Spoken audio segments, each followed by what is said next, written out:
Hi everyone, I'm Mani, the CEO and founder of Voller.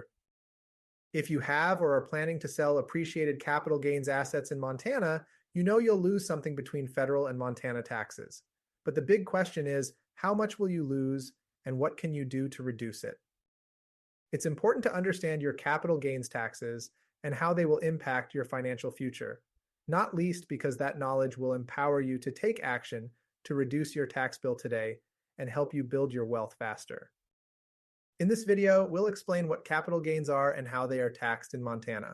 We'll also show you different tax planning strategies that can significantly reduce your capital gain taxes to help you build your wealth faster.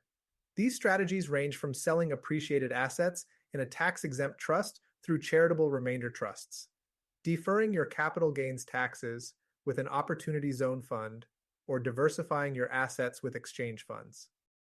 So let's get started. What are capital gains?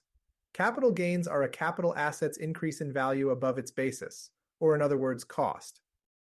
Capital assets can include stocks, real estate, or even an item purchased for personal use, like a car or a boat. Basis is usually the price at which an asset was purchased, but for some assets, it might be a different amount.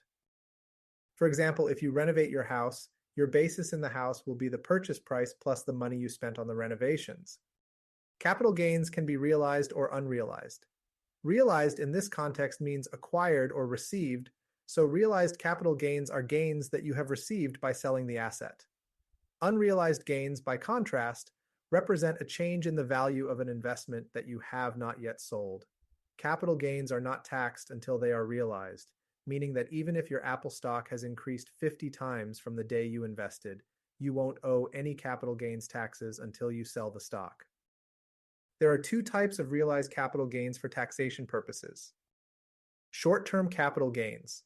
These are gains from selling assets that you've held for 1 year or less, while long-term capital gains are gains from assets held more than a year. Realized capital gains are typically subject to both federal and state taxes. The tax rate you will pay on capital gains will vary depending on where you live, your income, and the type of asset you sold. For federal capital gains taxes, short and long-term capital gains are taxed differently. Short-term capital gains, or assets held for 1 year or less before being sold, are taxed as ordinary income, while long-term capital gains are taxed at lower rates. In 2024, the federal short-term capital gains range between 10 and 37%. Federal long-term capital gains, meanwhile, are also progressive, and in 2024, range from 0 to 20%. You now understand how federal capital gains tax rates apply. What about Montana capital gains taxes? The Montana capital gains tax is also progressive, meaning the rate of taxation increases as taxable capital gain increases. In other words, different portions of the individual's capital gains are taxed at the different rates corresponding to the brackets they fall into. In 2024, the Montana capital gains tax rates range from 1 to 6.75%. The state also offers the capital gain tax credit to offset the cost. The credit is equal to 2% of all net capital gains listed on your Montana income tax return, lowering the top capital gains tax rate in Montana from 6.75% to 4.75%. So, what would these numbers look like in the real world? Let's consider Jenna, a Montana investor who purchased 7,000 shares of Apple stock in April 2019 at $50 per share. She decided to sell her shares in January 2024 at a price of $100 each. Jenna held the stock for more than 1 year, so her realized gains are considered long-term capital gains. Jenna realized a capital gain of $350,000.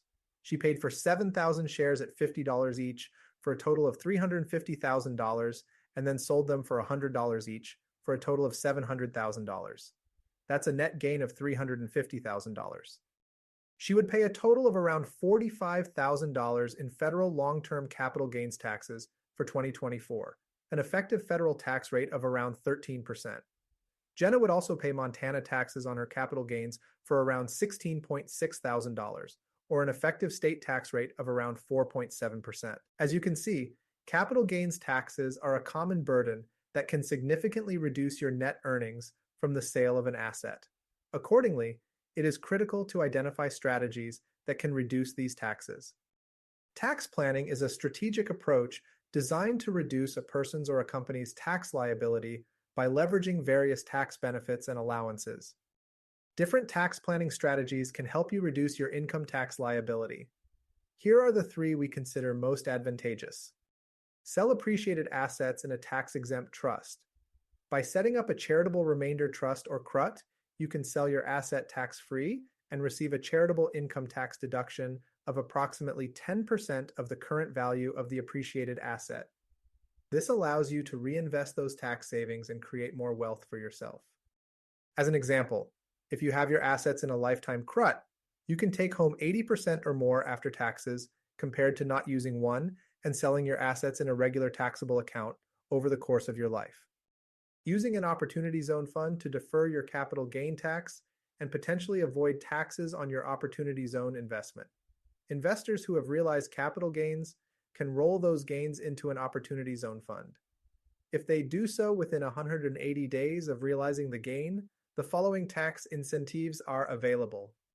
First, capital gains may be deferred until 2027, or in other words, you still have to pay the taxes, but don't have to pay them till later, allowing you to invest the owed taxes for a few years to create additional growth. You can also save even more through an adjustment in cost basis of your Opportunity Zone investment. If you hold the Opportunity Zone investment for at least 10 years, you can sell the fund shares and avoid federal taxes on the Opportunity Zone fund appreciation.